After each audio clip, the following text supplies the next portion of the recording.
I wanted US. I didn't want any other country. I was specific, like if it's not US, then I stay back in my country and I'm not going to any other school.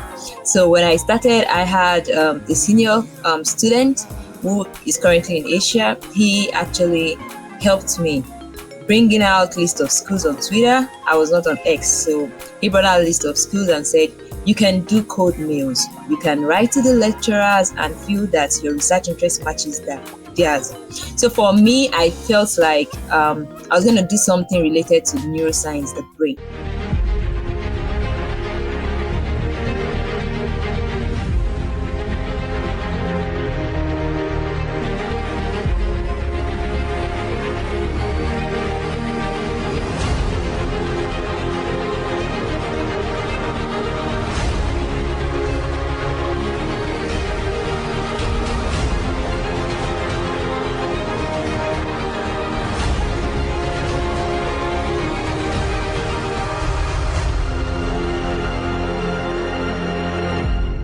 Hello, everyone. Welcome to the Career Education Learning Center podcast. I'm your host, Mitchell Rivers.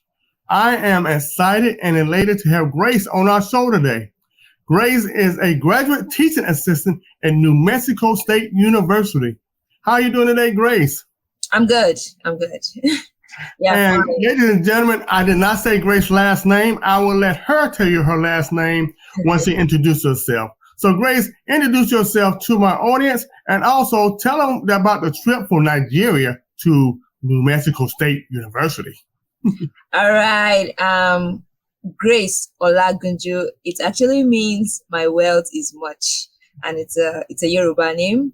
I'm from the north central part of Nigeria, that's Kwara State in particular, and I graduated as an undergrad in 2021 and served my country, and here I am at New Mexico State University as a teaching assistant.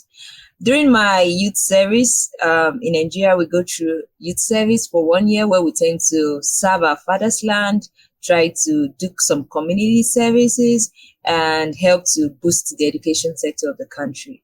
So from there, I tend to go through schools because I had always wanted to be a medical student, and I felt like I should do more by going into masters and getting close to the medical school.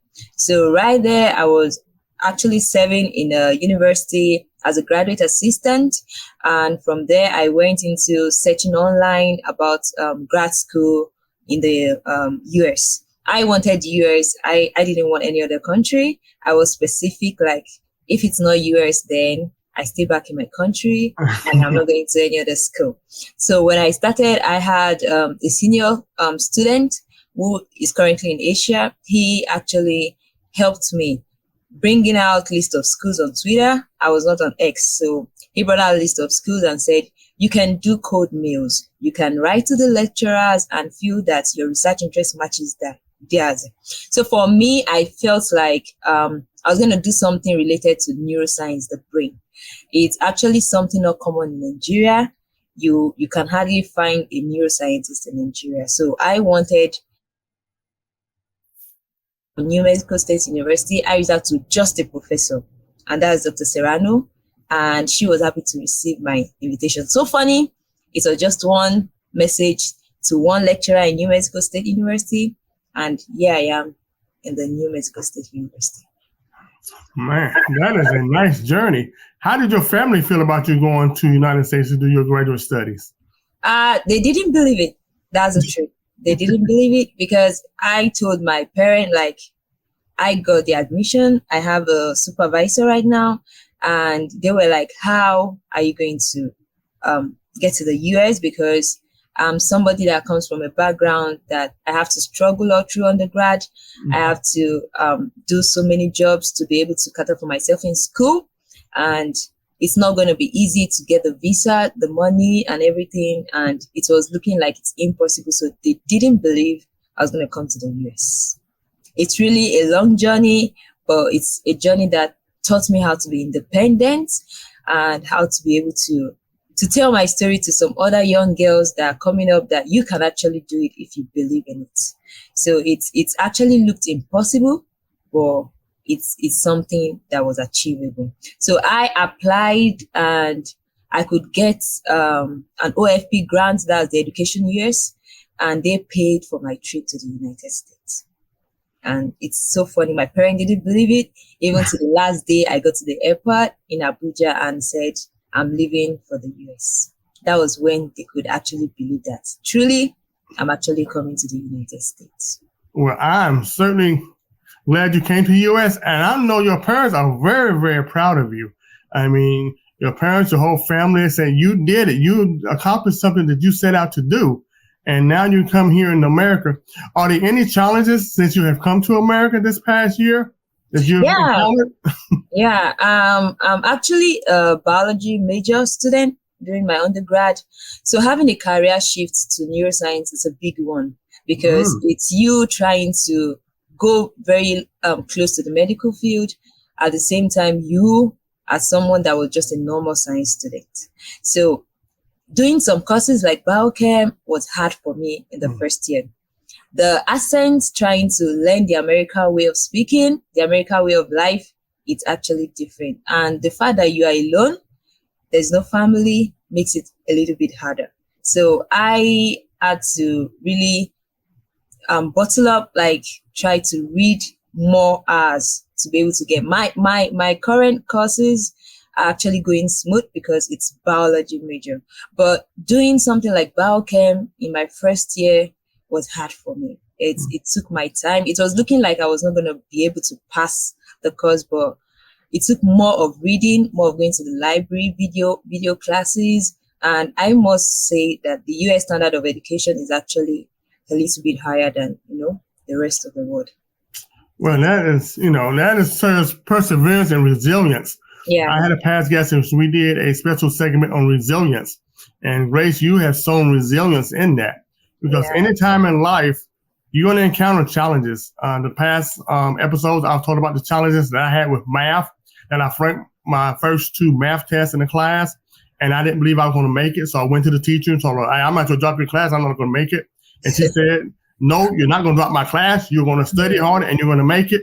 Yeah. And believe it or not, I did make it. So from that time on, I believe anytime I encounter challenges, especially academic wise, that I can make it because of that experience. And so some of our experiences that we have are there to show us that, hey, we're going to have future challenges in our life. And once you accomplish that one challenge, it will give you faith and belief that if you buckle down a little bit harder, ask for assistance, ask for help, then you can actually make it. Yeah, you can. So what's some things you enjoy about being in the U.S.? I know you're alone and not with your family, but what are some things you come to enjoy or just it's different than Nigeria and it may be nice for you? I must say the U.S. life is a little bit easier in the sense that you know how to manage your resources. You don't just do things the way you feel they are. You go by the right procedure. Like my professor will always say, you don't sign for things you don't or you are not sure of. So the US has taught me that if I'm going to put in my signature in anything or if I'm going to do something, I'm sure of it. Because if I'm not sure of it, anybody can sue me. I'm so concerned about the laws and I'm so I go through the right procedure in doing things. Like getting through my taxes, having to do a lot of things in this 1 year has taught me a lot. I've been able to know what agreements means. And looking at the academic part of it, I've been able to know that you have to go extra mile to achieve your dreams. I've learned new techniques. I've been able to meet new people. I wouldn't know I would blend with a lot of culture, food, and be able to stay with a lot of people, be able to stay and, concentrate on what you're doing, get to the lab, do your work, mingle with people, ask them, and keep it professional. So I must say everything has to be professionalism, and I've learned how to be professional when it comes to the US. Unlike me at home, I learned that you can actually smile with people and you can still keep that straight face that I'm actually doing the work. So I think the US is all about teaching me the culture, but I'm learning it and trying to put it in with the ones I've learned all through my life coming from Nigeria. How is that adjustment as far as language concerned, like the slang language? I tell anytime I meet people from other countries, we got words here. The English word is totally different from the English in England and other European countries. Because then young people put in slang terms that mean one thing. You learn one thing or one word, they twist into another word. Like, wait a minute, what are you talking about? Yeah. And how was that adjustment and adjustment of food? I know I talked to past guests, international students, and the food was a big adjustment. Yeah, the food is actually a big one. Because I was so scared of it. My first landing at Houston in Texas, I didn't eat that night. I felt I couldn't eat anything. Like I felt that there was nothing eatable. But with time, I had to have this change in taste. So I get used to eating some of their things. Like my lab members, majority are actually the Spanish. Yeah, the New Mexico, and they tend to like the taco. Yeah. So I follow them for lunch, and sometimes, like the first time, it doesn't sit well.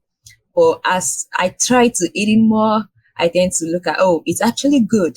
And I try to learn the way they eat their food, and they're enjoying it. And I'm like, why are you guys enjoying this? And I'm not finding the flavor enjoyable. But I see that culture is actually beautiful, and that's what makes us different. So they tend to look at, what do you eat, Grace? Can we join you in what you eat? And we actually have African stores in the US, which makes it a little bit easier in the sense that you can actually match your African food and at the same time try to look at what the US guys eat. But most times, US don't really have a kind of food. I think the normal is to take the Chick-fil-A and yes. So we don't really have that like typical food like we do in Africa. So actually makes it a little bit easy. And for the slang, I tend to look at what everything, like the way they talk in the lab. So when you say anything, the normal person in the US will tell you good job, or they'll tell you makes sense. And in Nigeria, when you say something makes sense, like the person has reached the height of it, like the person is doing a really good job. But I'm here asking you, like you are telling me, what time do we meet in the lab? And I say maybe 11 o'clock, and you be like, makes sense. And I'm like, what makes sense in me giving you a time to meet the lab? So I discovered that they appreciate everything you say, even if it's look good or not. So right now, I feel like before you say a word, I also say it makes sense. Like I understand, and you're good, you're looking good. Like I now really learn that they appreciate. And the beautiful thing about US is they appreciate you the way you are. You make a good hair, you see someone who is going to comment you and be like, oh, you look good.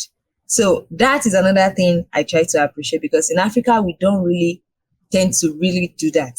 You can't just meet a random person on the street and be like, you look good. You can do that sometimes, but not really often. But here in the US, you hardly go out without receiving a compliment, especially if they see that you are different among them. So it's actually a culture I've learned to also admit, like take to myself, that I also have to compliment people when I see them. It's actually beautiful to be in the United States. Yeah. And that's a different part of the United States too, Grace, because different parts are different ways, okay? Like I live down south, right? We are way more complimentary, and especially if you live in small towns, we speak to one another all the time. You go up north, go to Philadelphia, New York City, DC, it's a totally different atmosphere, totally different slang language. Same thing in Nigeria, right? Different parts of Nigeria are different than other parts. The same in the US. And so you're in New Mexico, which has a nice Native American history, nice Spanish American history. You got some African American history and white American history. So you get all these facets of cultures in one. So you get that advantage that other maybe international students not getting being in other schools. So I think that is great what you're doing and how you're adapting and getting involved. And see, you broaden your horizon, right? You start eating foods that you normally wouldn't eat, see? I have to. I have to. And so I talked to you earlier about why did you go into as far as medical, and I was going to where you do something with the, you want to focus on brain lipobionics. Did I say that right? Or you can say that correct way. Yeah, lipidomics. And so why did you choose that to really focus on? Like I said, during the COVID, we we found it hard to be able to contain COVID in Nigeria when it comes to molecular biologists. There was a time on the news that they had to say they are importing molecular biologists from other countries like China into Nigeria. I felt bad about it. So at some point, I went into molecular biology. What does it entail to be a molecular biologist? Actually, my program in the United States right now is molecular biology, master's in molecular biology, but I'm actually concentrating in a neuro lab, which is a neuroscience. The professor is a neuroscientist, but the program is an interdisciplinary life science in molecular biology. So when I got to the lab, I discovered that normally neuro is all about the brain. And I had wanted to look into the inner ear balance and disorder, anything that has to do with you not balancing yourself when it comes to the brain, because the brain is actually a complex organ having billions of neurons. And if anything goes wrong in the brain, it's affecting all process in the body. Mm-hmm. So I knew that the brain is one of the strongest organ we have in the body, and we can't do without it. So when I got to the lab, I discovered they had a pilot study, which my professor had worked on, and it's actually on brain cancer.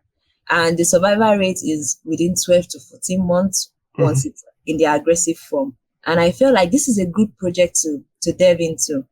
If you can actually look into lipids in the brain, because 60% of the brain contains the lipid.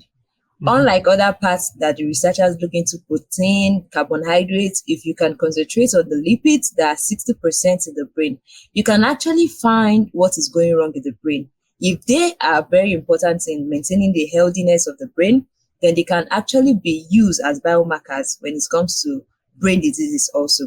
So the concentration was that if we look at glial cells, which are more about ratio 1 to 10 when compared to the neurons, we can actually look into what can cause the glioblastoma cancer, which is the brain cancer. Mm-hmm. So I discovered that the project is actually fun to be with. And like my professor said, it's a field that people are not really looking at, because they are not really looking at lipids that they tend to really do a lot when it comes to brain health.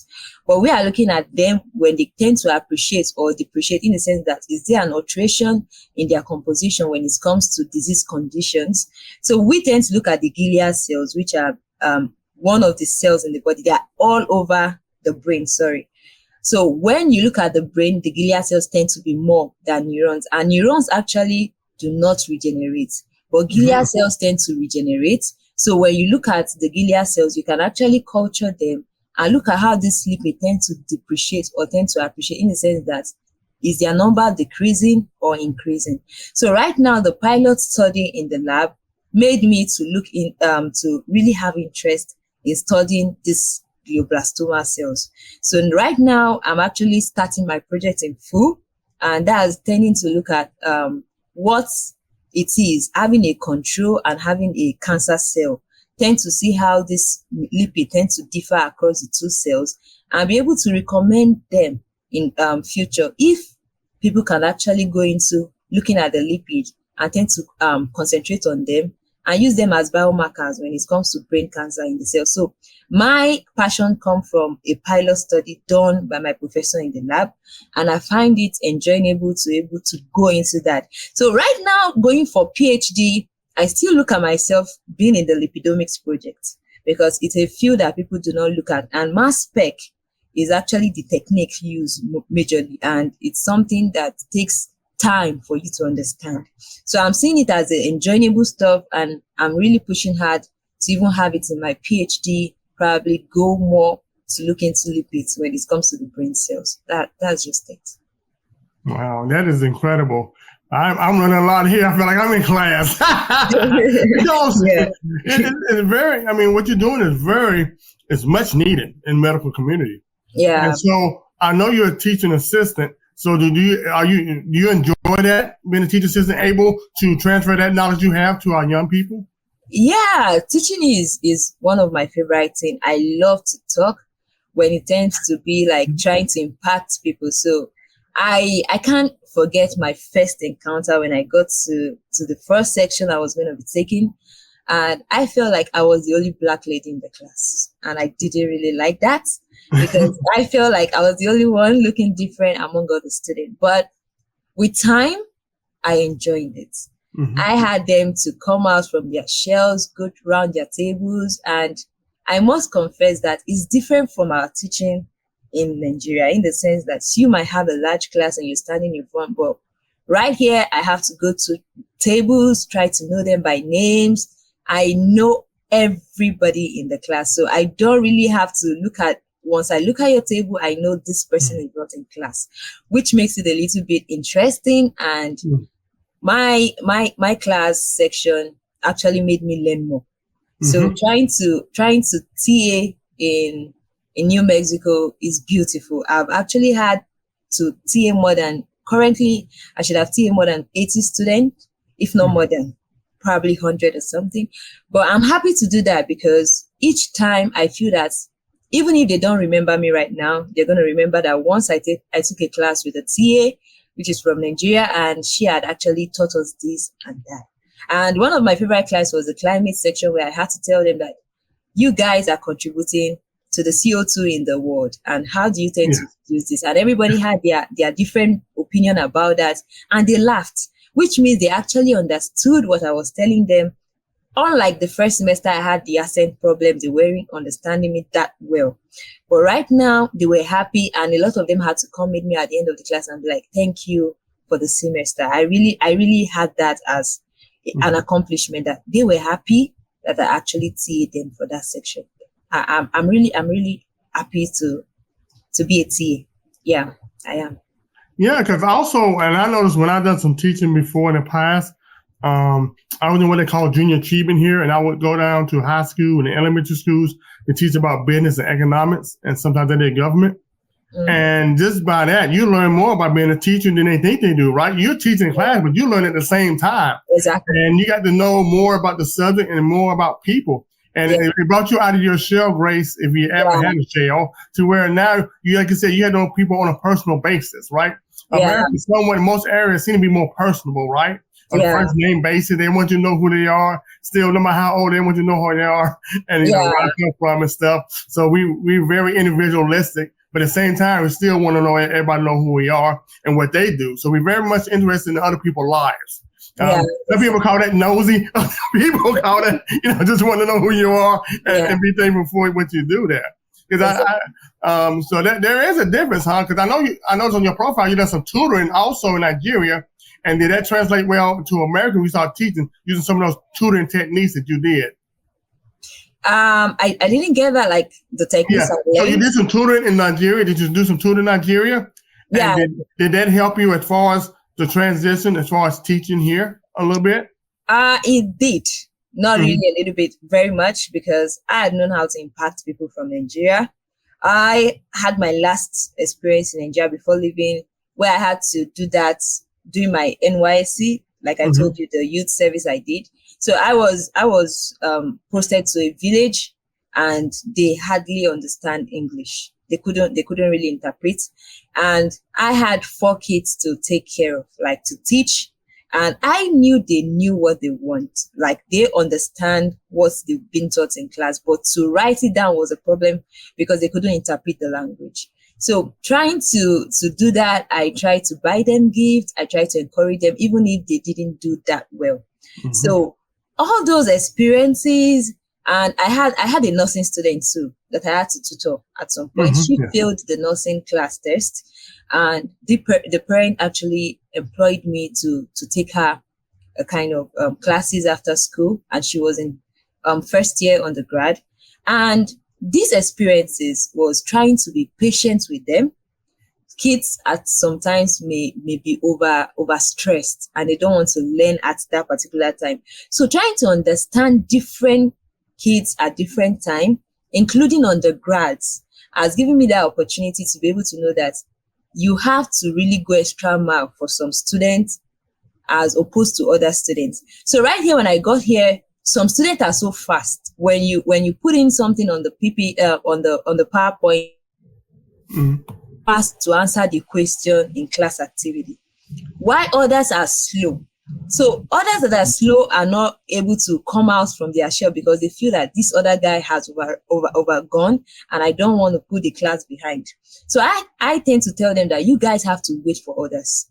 You have to come, everybody has to be on the same space in the class. You don't have to leave this person. When you are done with yours, you can just be quiet on your seat. I'm going to come see you, but I have to pay more attention to these guys that are far behind. So because of that, they feel they are important in the class. And I got to know that because I'd been with students in Nigeria that had difficulties, not the ones that are good, but the ones that had problems. So having that opportunity had given me the opportunity to know how students tend to react when they are not doing the right thing. They tend to be quiet. They tend to stare at their computer. So when I see anybody in the class not contributing and is kind of shallow in the class, I know that person is facing something. So that experience in Nigeria has given me the experience in the US to be able to know that this person is facing this. And so interesting. I had no student complain about my teaching, had no student complain to my supervisor about this is how Grace tends to teach us, or I'm left behind in the class. And I think that is what I learned from Nigeria. Not just it's a skill I brought in from my country. So Nigeria really helped. It shaped me to be who I am. The only difference I've learned is using techniques in the US right now, like PowerPoint. You have to have like the modern classroom as regarding to where we are coming from, which is the urban background, where you don't really have, the rural background, where you don't really have a lot of technique like computers to use for the students. So right now you're going digital and you have to learn to be digital. That's just it. Well, Grace, I'll tell you what, I would love to be in your class. You have such a passion and such a love, not only for the science that you're studying and the lab work you're studying, you're so passionate about, but also for people and for students. So that love and passion is coming across this screen real good. And man, you're just a wonderful person. You're going to have to definitely come back on our show and give us an update of what you're doing and everything that's happening in your life. Thank you, Grace, so much. Oh, before we leave, do you have any parting words for international students that may come to America to study? Yeah, I feel that just like Nelson Mandela will always say, it looks impossible until it's done. Every time you feel that you can't get here. This time last year, I wouldn't have felt I would be in the US. It was looking too shocking to be true. It was looking like I just had the dreams, but they won't come true. So I feel they should be determined. They should do the hard work. It pays off. When you're in the US, you see the difference, you see the exposure, and you're happy you did this to yourself. So I'm telling international students from Nigeria, from all over, wherever they're coming from, it may be hard to get into the US, it may be hard to get into other states, but being determined, being able to persevere makes you get what you want, and it will go a long way to write your story. I always believe that one day I will tell my story to the world, and I know it's actually coming up to that part that you as a female child can actually get what you want in a legal way, and it depends on your hard work. So I feel that they should do hard work, they should commit themselves to God, and in no time, they will be at that position they always wanted to. That's just it. That is fantastic. I loved it. Thank you so much, Grace, for coming on our show. I really do appreciate it. I had fun today. Yeah, me too. I did. And I'd like to thank our viewers and listeners for joining me on another episode of the Career Education Learning Center podcast, where we're making your career dreams a reality. God bless.